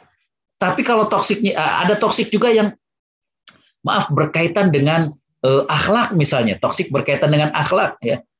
Misalnya gaya hidup yang konsumerisme, gaya hidup yang borju, atau misalkan maaf sekali lagi ya, suka kemudian ngelirik-lirik laki-laki lain misalnya. Ini toksik seperti ini, misalnya kita makan tahu-tahu tuh ganteng udah punya suami, nggak apa-apa misalnya. Wah ini toksik nih, kita lama-kelamaan ke ini juga nih, ngeri gitu kan orang-orang kayak begini nih misalnya gitu ya. Nah untuk yang kayak gitu saya kira tentunya kita perlu menjaga jarak Ya. Tapi kalau toksiknya tadi seperti yang ditanyakan Mbak TJ gitu ya, lebih kepada masalah interaksi yang bikin kita nggak nyaman. Ya misalnya dia kalau lagi pengen minjem uang, waduh rajin banget telepon, WA, datang, tapi abis itu ngilang gitu. Ini kan bukan berkaitan dengan akidah, bukan berkaitan dengan akhlak, ya, tapi lebih kepada hak kita saja yang katakanlah lebih banyak berkorban buat dia, ya. Nah, maka saya pertama ingin adalah coba toksiknya seperti apa. Kalau toksiknya berkaitan dengan akidah seperti tadi, ya memang nggak apa-apa kita jaga jarak, dan bukan kita ingin memutus silaturahim, tapi untuk menyelamatkan daripada akidah kita, ingin menyelamatkan daripada akhlak kita. Atau misalnya, mohon maaf, mungkin bukan kita saja, Mbak, ya, dia kalau bawa anak, ya, ternyata anak itu kita khawatir ada toksiknya, ya, kepada anak kita. Misalnya ngobrol, udah punya pacar belum? Pacar kan nggak boleh. Nora, sekarang mah ini kan toksik nih. Nah kalau kayak gini, aduh gitu ya. Ini kayaknya kita mules juga nih kalau misalnya punya saudara yang anak nih kayak begini gitu ya. Ke rumah tahu-tahu kemudian tahu nggak sekarang ada film aduh ternyata yang kan mules kita sama kita jaga anak kita, tahu-tahu datang gitu ya, sehari langsung aduh itu ngebersihinnya ibaratnya ngepelnya itu aduh luar biasa. Nah ini toksiknya kan beda dengan yang tadi ditanyakan oleh Mbak TJ gitu ya, misalnya dia misalnya Mbak sebentar-sebentar minta anter, ngerepotin, minjem barang, itu kan something different kalau saya bilang ya, antara toksik tadi berkaitan dengan akidah, akhlak ya, dengan hal-hal yang tadi ditanyakan Mbak Tija. Jadi intinya adalah bedakan dulu toksiknya apa. Kalau toksiknya memang mempengaruhi akidah, mempengaruhi akhlak, saya kira tidak mengapa untuk sedikit kita jaga jarak ya, bukan untuk memutus silaturahim tapi ya untuk menyelamatkan kita dan keluarga kita. Saya kira itu ya, wallahu a'lam. Ya, jazakallah Ustadz. Insya Allah bisa menjawab ya untuk Mbak Sofi. Selanjutnya dari Mbak Silvi nih Ustadz. Salam Ustadz Agus. Bagaimana sebaiknya kita sebaiknya berbuat ketika kita diminta untuk meletakkan permasalahan pada tempatnya? Karena bisa jadi berarti kita diminta untuk menceritakan juga hal yang kita tidak inginkan bagikan tentang orang lain yang kita ketahui. Jadi untuk meletakkan masalah pada tempatnya, jadi kita menceritakan orang gitu, Ustaz, mungkin maksudnya begitu. Kemudian yang kedua, apakah sebaiknya kita tetap menjaga ukhuwah dengan intensitasnya ketika kita tahu dan sadar bahwa saudara kita tersebut suka menceritakan tentang orang lain, dan kita juga mendengar dari sumber lain kalau saudara kita menceritakan kita kepada mereka. Jadi tentang orang yang suka gibah gitu, bagaimana kita harus tetap dekat apa enggak? Silakan Ustaz. Bismillahirrahmanirrahim. Alhamdulillah, salatu wassalamu ala rasulillah. Berkaitan dengan membicarakan aib ataupun rahasia orang, itu Mbak Silvi dan para Bunda Solihah yang hadir di sini bisa buka Riyadhus Shalihin bab tentang gibah. Ya. Imam Nawawi mengatakan ada 6 hal yang tidak termasuk gibah. Ada 6 hal yang tidak termasuk gibah, di antaranya adalah apa yang Mbak Silvi tanyakan di poin yang pertama. Jadi ketika kita katakanlah dalam sebuah upaya untuk mendamaikan suami istri ataupun mendamaikan antara dua orang yang bermasalah ya, dan kemudian kita diminta untuk menceritakan yang sebenarnya, maka di sini nggak apa-apa untuk kemudian kita sampaikan, ya. Dan ini kembali bukanlah termasuk membuka aib, ya. Saya ada cerita nih, tapi mohon maaf nih Ibu, kalau kemudian agak panjang. Jadi ada seorang pria yang minta diruqyah. Diruqyah itu artinya dibacakan ayat-ayat Quran, apakah dia terkena gangguan atau tidak. Ya. Saya bacakan ternyata nggak ada reaksinya. Saya katakan, Bapak, alhamdulillah, Bapak ini nggak ada gangguan. Tapi yang menariknya, Bu, ini Bapak sampai protes, coba Ustadz ulang lagi. Masa sih saya nggak ada gangguannya? Ya, saya bacakan lagi, nggak ada Pak, nggak ada reaksinya. Dia pulang. Tahu nggak Bu? Seminggu kemudian, dia datang dengan istrinya. Dan kemudian minta diruqyah lagi. Kata istrinya, Ustaz tolong dong suami saya diruqyah. Saya ruqyah nggak ada kemudian reaksinya. Ya. Maka istrinya kemudian bertanya, jadi suami saya ini ada gangguannya nggak Ustaz? Dengan jujur saya katakan, Bu, ini kan berarti ketiga kalinya. Karena dulu ketika datang seminggu yang lalu, 2 kali saya bacakan ayat ruqyah, dan ini saya bacakan lagi, dan nggak ada kemudian reaksinya. Jadi alhamdulillah saya katakan, suami ibu itu nggak ada gangguan. Apa yang terjadi, Bu? Suaminya ditampar. Emang dasar lo selingkuh bukan karena digodain setan, lo aja yang setan katanya gitu. Jadi mohon maaf, saya nggak nyangka Bu bahwa ternyata, mohon maaf sekali lagi, suaminya ini selingkuh, ya. Dan dia ternyata bilang sama istrinya dia kayak nggak sadar gitu digoda sama setan. Kata istrinya emang kalau kayak gitu diruqyah aja gitu. Ternyata diruqyah nggak ada setannya, kata istri. Oh, emang lo yang setan katanya gitu ya. Jadi ketika kita bicara sebenarnya jujur, itu kan dalam tanda petik ngebuka yang tadi Ibu Silvi bilang, ngebuka keadaannya, dan itu nggak masalah Bu gitu. That's true. Ya itu yang kebenaran gitu. Bahwa dia memang maaf melakukan selingkuh bukan karena diganggu setan, memang dia nggak bisa menahan nafsunya gitu. Jadi kembali Ibu yang dirahmati Allah, ada 6 kondisi yang tidak termasuk ghibah kata Imam Nawawi. Salah satunya adalah pada saat persidangan, pada saat kemudian rekonsiliasi, islah antara dua belah pihak, dan kita diminta untuk menyatakan, maka itu nggak termasuk di antara hal yang ghibah, ya. Kita membicarakan hal yang benar, ya. Itu mungkin, ya. Yang kedua, apakah sebaiknya kita tetap menjaga ukhuwah dengan intensitasnya ketika kita tahu orang yang, nah Ibu yang dirahmati Allah Subhanahu wa taala, kepada orang yang suka menggibah, tadi saya katakan, itu nggak bisa dipungkiri Bu bahwa hati kita itu jadi berjarak, ya. Walaupun kita fisik ketemu tapi hati itu jadi nggak nyaman. Karena kenapa? Tadi saya katakan kita terbayang sekarang dia ceritain orang lain, nanti nih di tempat lain jangan-jangan dia ceritain kita, ya. Dan apalagi kalau yang kata Mbak Silvi ini katakan bahwa emang kita udah dengar dia suka ngomongin kita, ya. Nah saran saya adalah kalau untuk berjumpa tentu jangan sampai kita kemudian nggak mau berjumpa, tapi tentunya kita menjaga jangan sampai kemudian juga ada hal-hal yang kemudian membuat dia jadi ada bahan ceritaan. Artinya gini, kalau dia pas ketemu kita, dia kayaknya udah mulai nih ya, mau ceritain orang, udah kita tutup aja, udahlah Mbak, jangan gitu, orang kita mau pengajian kok, orang lagi di masjid, orang kita jarang-jarang ketemu, masa ngomongin yang negatif-negatif, jadi coba gitu ya diarahkan. Tapi kalau kemudian, mohon maaf nih Bu, Ibu udah kayaknya nggak tahan banget, tadi saya katakan, kita ngejaga jarak bukan karena kita ingin memutus silaturahim, tapi agar jangan sampai kita jatuh kepada hal yang berdosa. Misalnya kita sampai kesel, sampai ngapa-ngapain, itu kan dosa, maka saya kira kita membatasi dan bukan memutuskan silaturahim. Saya kira itu Mbak Silvi, wallahualam. Ya, sekolah Ustadz, insya Allah bisa menjawab pertanyaan Mbak Silvi ya.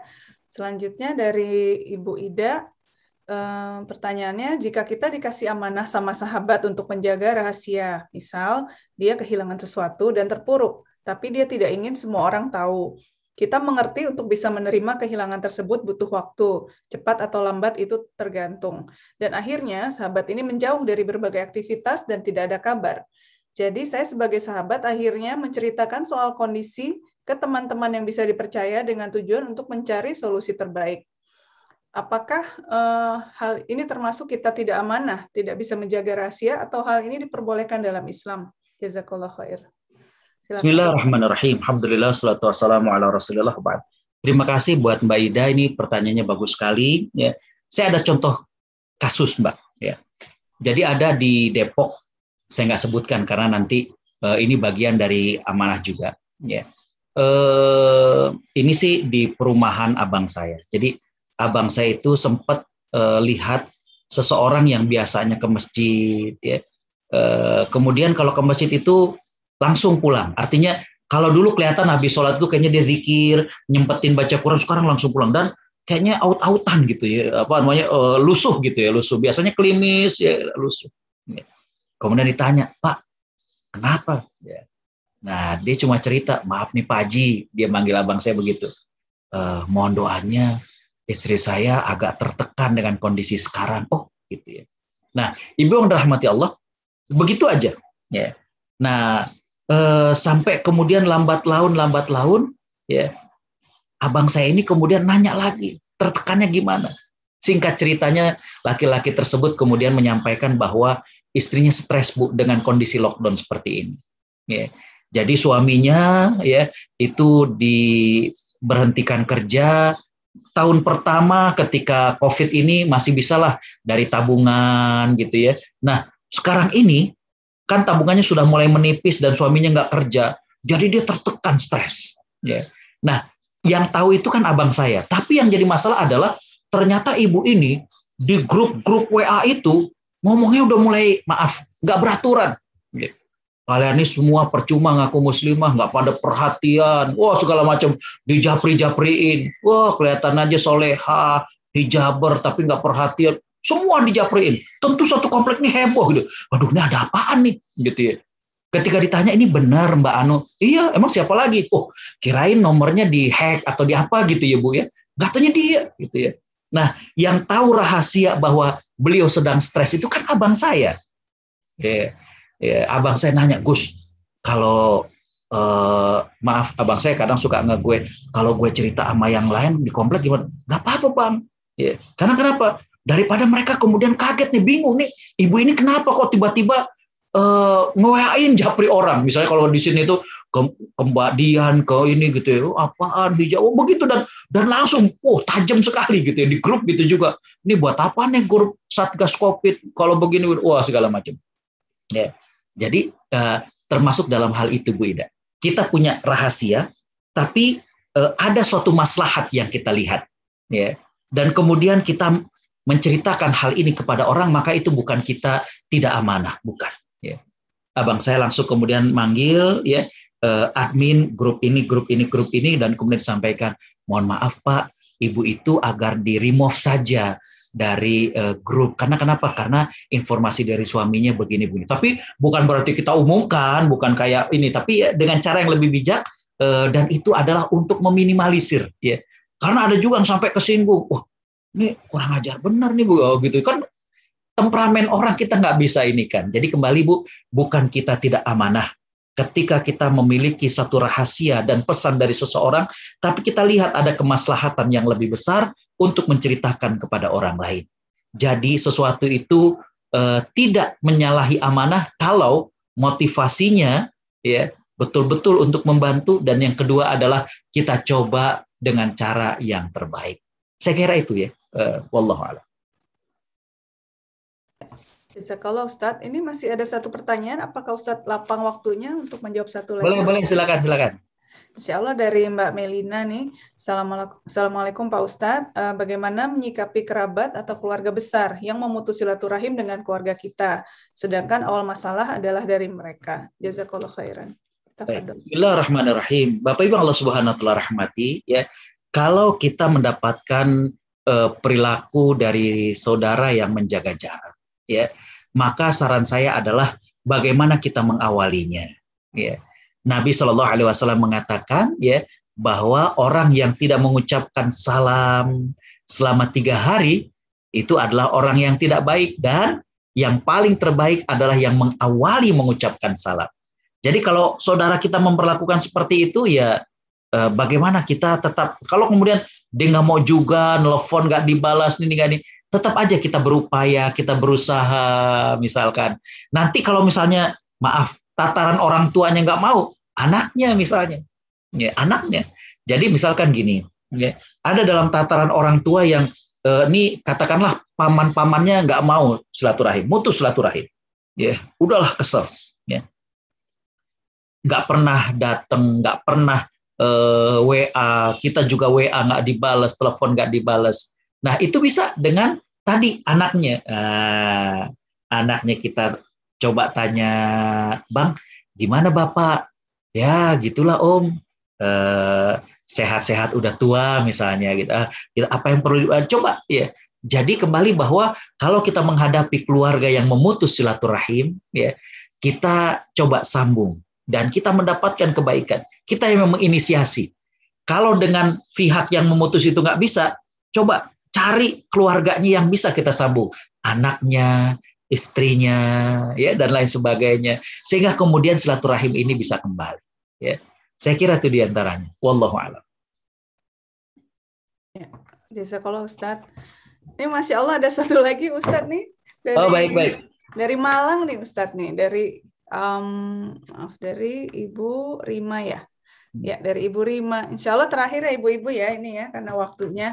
Assalamualaikum Ustadz, bagaimana mendidik anak-anak kita supaya mengerti pentingnya silaturahmi, menjaga ukhuwah persaudaraan, apalagi dengan adanya WhatsApp yang dianggap cukup mewakili saling sapanya itu. Ya, jazakallah Ustadz. Ya. Bismillahirrahmanirrahim. Terima kasih Bu Rima dari Malang ya. Tadi juga jemaah saya ada yang datang dari Oman, ada yang dari lain-lain ya.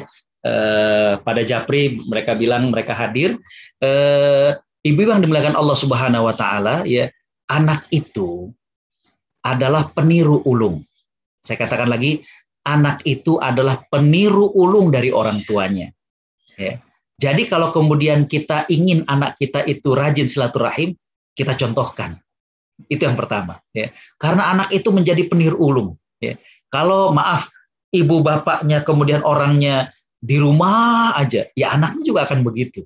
Ya. Jadi yang pertama awali dari orang tuanya. Nah, kita bagaimana kemudian biar kemudian bisa cocok. Nah, cari nih apa yang kemudian bisa ketemu juga dengan anak-anak. Maksud saya begini. Saya pernah dakwah baik di Australia di negara lain. Jadi ada sebagian anak itu yang ketika misalnya mau silaturahim dia nanya, abang itu ada nggak? Artinya anak orang itu yang seusia dia ada nggak? Kadang suka nanya begitu. Ya. Nah, ini perlu juga Mbak Rima ya untuk kemudian ketemu nih dengan apa juga yang jadi ininya anak. Misalnya kita kita ke tempat Om yuk di sana. Males ngobrol bapak-bapak doang misalnya. Kan anaknya ada yang kuliah di Sydney. Sekarang lagi liburan. Bisa ketemu. Itu coba ya. Jadi jadikan anak itu yang pertama selain dia diberikan contoh bahwa orang tuanya juga rajin silaturahim, yang kedua anak itu juga ada ketemu dia ngapain. Nah ini saya dapatkan, mohon maaf kalau di Australia, di Amerika, banyak anak-anak itu diajak ngaji yang kemudian males ibu-ibu semua di sana. Enggak, anaknya tante itu suka datang. Nah ini perlu nih kita inikan gitu. Ya kita kalau bahasanya tuh jadikan dia itu juga ada miliknya dia gitu, Mohon maaf saya ketika di Amerika saya sempat bilang ke jamaah, ini mohon maaf kepada yang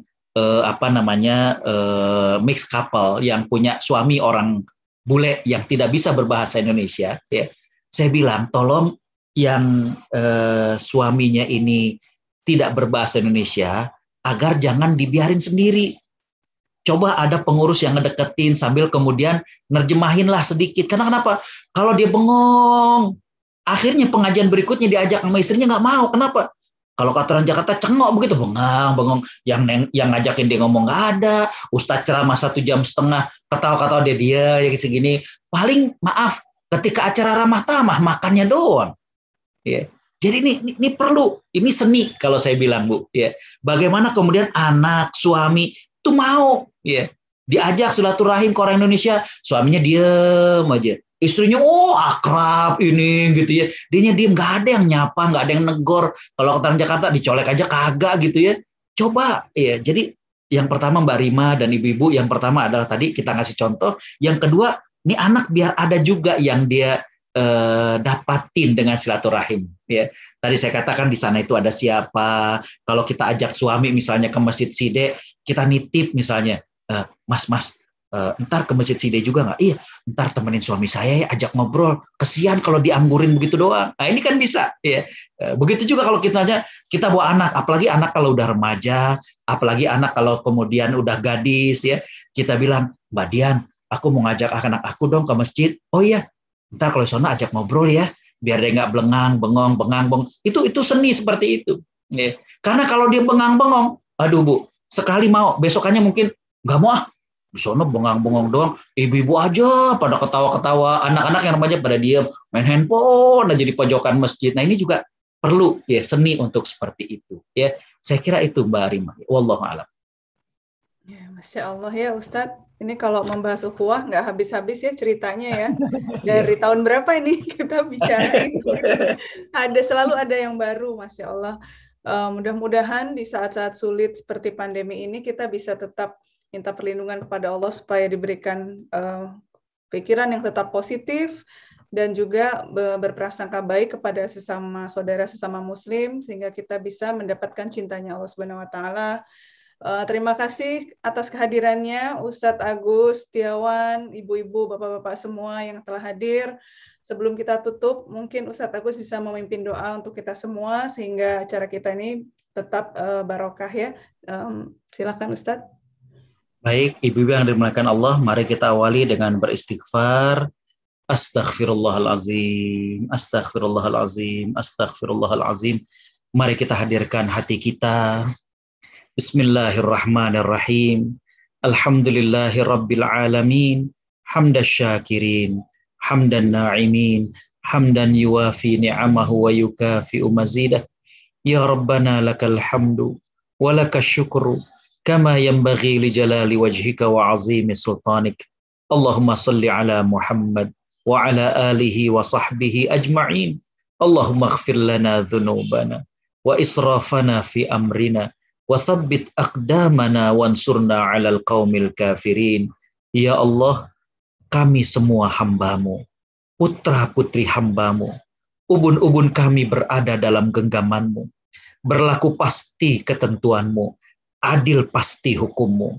Kami memohon kepadamu ya Allah, dengan mengakui segala nikmat yang Kau berikan pada kami. Ya Allah, sampai hari ini kami masih Kau berikan hidup, Kau berikan kami sehat, Kau berikan kami rizki, Kau berikan kami keluarga, Kau berikan kami sahabat. Ya Allah ya Tuhan kami.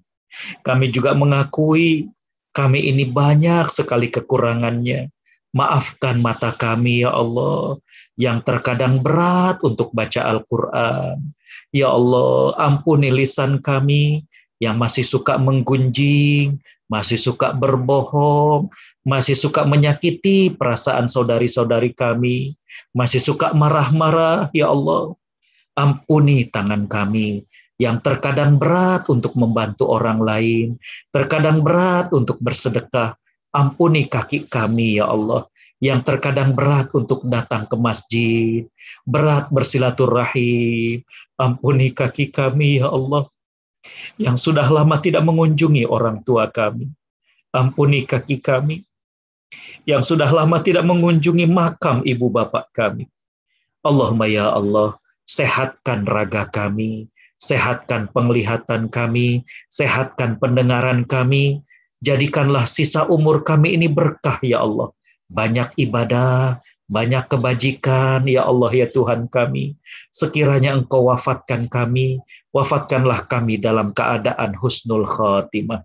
Allahumma ya Allah, ampuni juga dosa ibu dan ayah kami.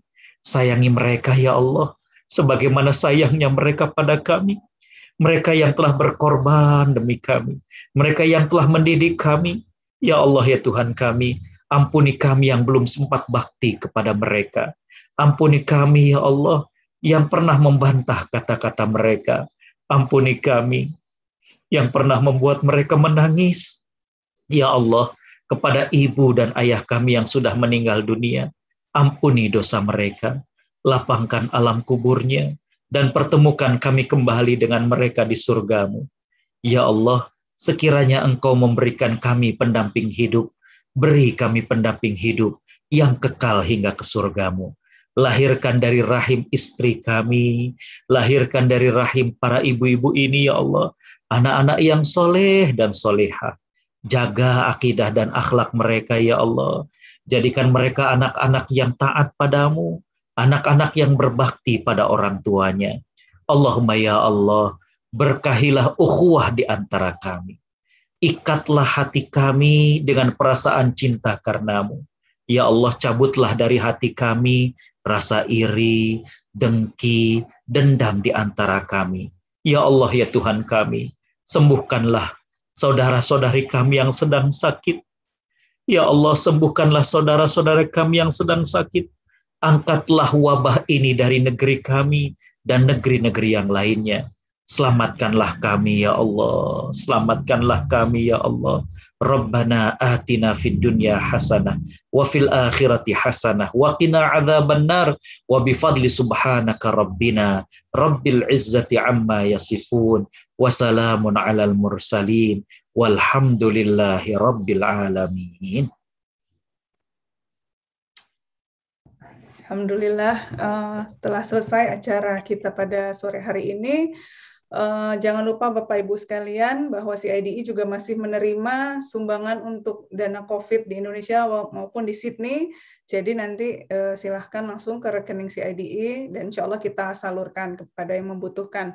Jazakumullah khairan katsiro. Mohon maaf lahir dan batin. Kesempurnaan hanya milik Allah dan kesalahan hanyalah milik manusia sebagai umatnya yang lemah. Jazakallah Ustadz Agus sekali lagi atas waktunya. Sama-sama. Salam dari istri. Iya, salam buat Teh Vida ya Ustadz ya, sama semangat Ustadz, sehat. Salam buat Umi. Insya Allah disalamkan. Ya, aduh Ustazah ini. Silahkan yang kangen sama Ustadz Agus kalau mau menyapa sebelum bubar, mangga ya. Kita tutup dulu tapi sebelumnya dengan doa kafaratul majelis. Masih kangen nih, aduh Masya Allah waktu. Semangat Ustadz, Insya Allah. Assalamualaikum warahmatullahi wabarakatuh. Salam. Ya, silahkan kalau Ustadz masih ada waktu. Mbak Dian. Siap Ustazah, mudah-mudahan ntar bisa ke